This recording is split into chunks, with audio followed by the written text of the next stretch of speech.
Hello there, and welcome to another episode of Cutting Through the Bullshit. I am your host, Dr. Stephanie Snyder, and I am a high performance mentor. Through my unique blend of strategy, mindset, and intuition, I help men and women to cut through the BS in order to create the life and business they desire. I'm pretty pumped about today's topic. I got the intuitive hit when I was on my way to an appointment this afternoon, and it was kind of snowballed from a conversation that I was having with my 14-year-old daughter.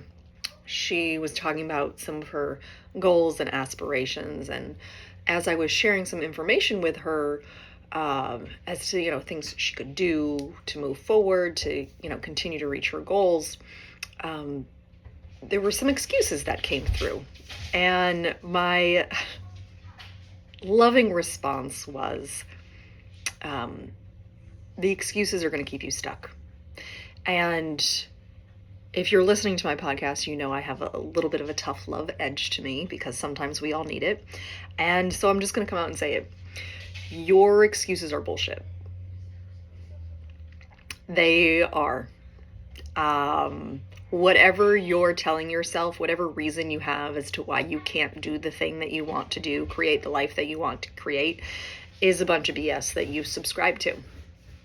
And it can be hard to hear that because some of us are so attached to those stories that it's difficult for us to see it another way. So what do I mean by this? Let's break it down, because sometimes when you hear those kinds of things, it can be triggering, right? Because there are people who have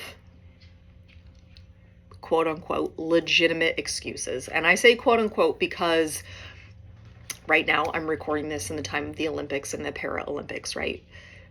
The Paralympics is so incredible to me because those athletes have legitimate physical limitations. And yet they're still out there doing the Olympics, right? Like, how cool is that? They have not let those excuses define them. They haven't let the limitations take hold of them. And they've created the life that they want to, regardless of what that physical limitation is. And many of us are blessed to not have a physical limitation. But a lot of us have a whole lot of limitations that we put on ourselves for no necessary reason, right? And so when I talk with my clients about creating success, when I talk to my kids about this, right, I honestly want to know what's holding you back. What is the excuse that's in your head as to why you can't do X, Y, and Z? Because that's where we have to start. So I was talking to my daughter about practicing soccer, and she made some comment about not having a rebounder or not having enough air in the soccer balls, right? Like whatever it was, it was not a good enough reason for me to say you can't do that thing, right? But to her, it was a limitation. It was holding her back. And I see this so often, especially with my clients. Also in my own life, right? I am not free from these things. But it is something that we have made to stand in our way to just ultimately keep us stuck. And they're BS. So when I sit down with a client and I say, okay, what is it that you want? I want a 10K month. I want to lose weight. I want to grow this massive business. I want to be more present with my kids, right? Whatever it is that they want, I then ask them, why don't they have it? Right? Why don't they have it? And that's where all the excuses and the limitations come in.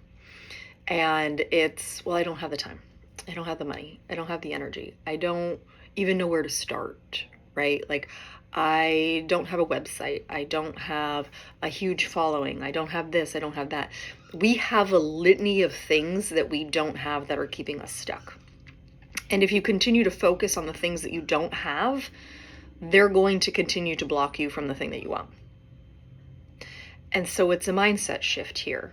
It's, okay, I don't have X, Y, and Z, right? Like I remember when I first started training for a triathlon, I really wanted a road bike, and I couldn't justify spending that amount of money on a road bike. My road bike was $1,000. In terms of triathlon bikes, that is inexpensive. That is a base model, right? Because some triathlon bikes can go upwards of $20,000 and $30,000, right? So my road bike, $1,000. Now that's a lot for someone who maybe has a beach cruiser, right? And so when I first started my triathlon training, I had a beach cruiser. I kid you not. I legitimately had a pink and white saddle seat bike. Didn't quite have the little basket on front, but it should have, right? It was a single speed, and you had to push the pedals back to brake. There were no hand brakes on this. That is what I started my triathlon training on, because that's what I had. And my excuse for not doing a triathlon was the fact that I didn't have a sophisticated road bike to start training with. Well, I'll tell you what, after training a couple of weeks on my little beach cruiser, it motivated the crap out of me to make some extra cash, bring in some extra money so that I could get my road bike. Because I was like, holy crap, I cannot train for a triathlon on this thing. It is brutal, right? But that's what we do to ourselves, is we can't start that thing because of X, Y, and Z, right? I remember I was on a discovery call once, and this client, her health was in really bad shape. She was struggling to be mobile of any kind, and she wanted to get healthier, right? And I knew something was holding her back, and so I said, so what's stopping you? And she's like, well, we have all this, and she was like, we have all this bad food in the house that I don't want to go to waste, and so I'm just gonna work through finishing that, and then I'll get started. Yeah, she wanted to eat all the junk food in our house before she got better. Do you see what we do to ourselves? I thought, if you're not ready to get rid of all the junk food in your house, I can't really help. And I hope she did get help, because her health was not great. But this is what we do. I can't throw the food away. I've got to eat it all before I start my diet. What? How does that rationale even work? But these are the things that we subscribe ourselves to, instead of saying, you know what? Nope, I've had enough. I'm not going to buy any more junk food.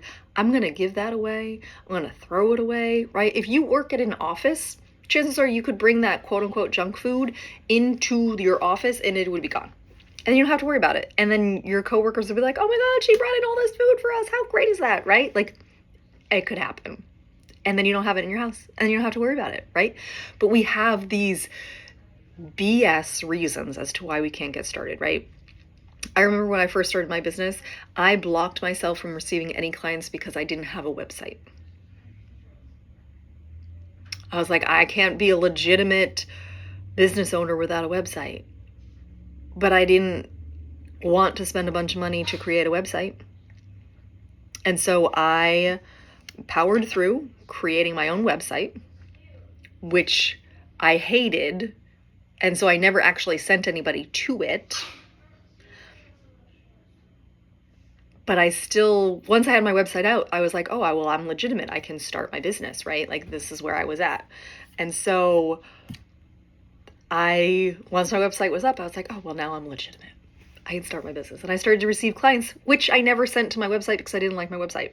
Then when I did have the money and I paid for somebody to design my website, I still didn't send a bunch of people to my website. But it was this reason that I had that I couldn't be a legitimate business person without a website. Right? You have to just start where you are with what you have. That is the most important thing that you can do. Because so many of us have these reasons why we can't start the thing, we can't do the thing, we can't create the thing, we can't be successful until we're X, Y, and Z. Well, guess what? X, Y, and Z are going to come along the way. So why don't you just start right now on A? We all start somewhere. Start where you are, and then you can create success in any area of your life. It's possible. I see it all the time. I see it in books I read. I see it with people that I follow on Facebook. I see it in my own life. I see it in the lives of my clients. Creating success is the work. It's not a one and done kind of a thing. It's a process. And when you can realize that success is a process, it becomes replicatable. I can speak here. You can repeat that process. And then you can create success in any area of your life. My guess is that you have created success before in at least one thing.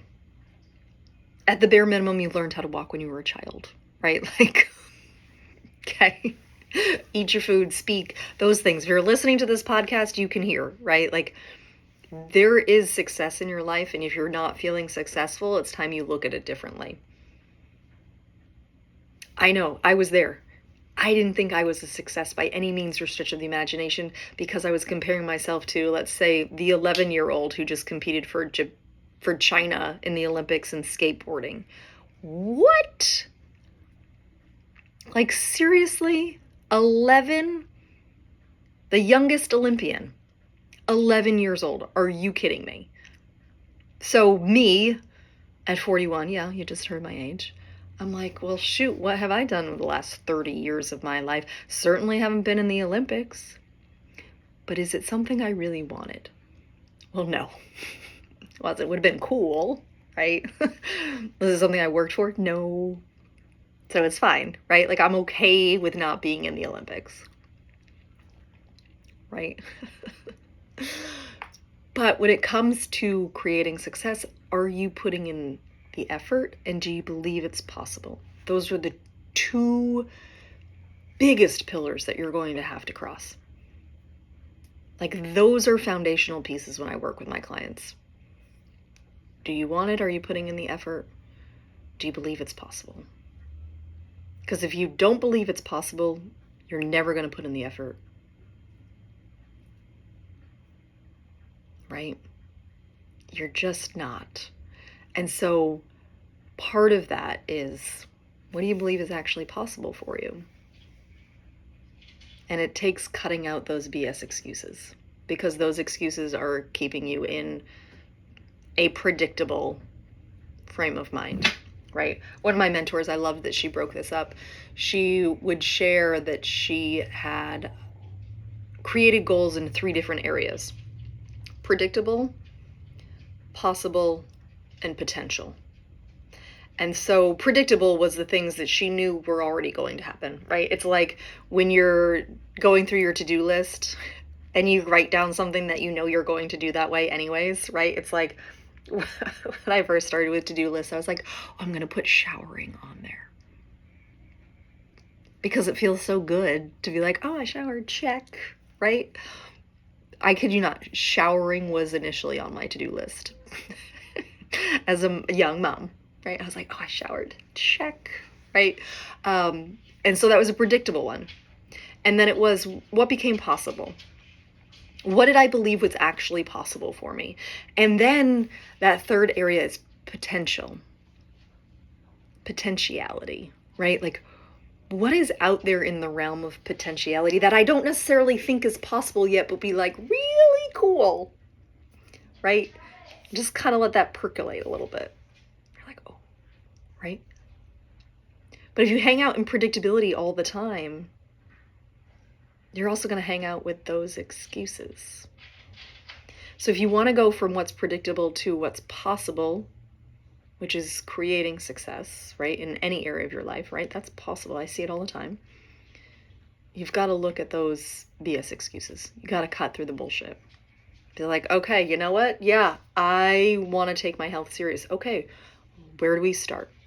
Right here where you are.